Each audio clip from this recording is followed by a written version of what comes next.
Siswa dan guru SMK Negeri 5 Palembang menggelar sholat gaib untuk korban gempa bumi di Turki dan Suriah.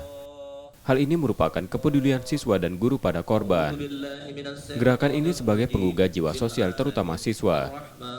Yang jelas menyadarkan kita untuk sering kepada Allah Subhanahu Wa Taala bahwa kekuasaannya tidak terhingga.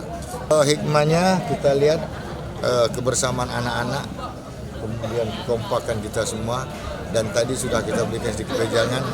Hikmahnya semoga anak-anak selalu tersentuh hatinya apabila terjadi hal-hal sesama kaum muslim. Rasanya alhamdulillah senang dan juga bisa mendoakan yang sudah tiada di Turki. Siswa dan guru juga akan menggalang dana yang akan disalurkan para korban gempa tersebut.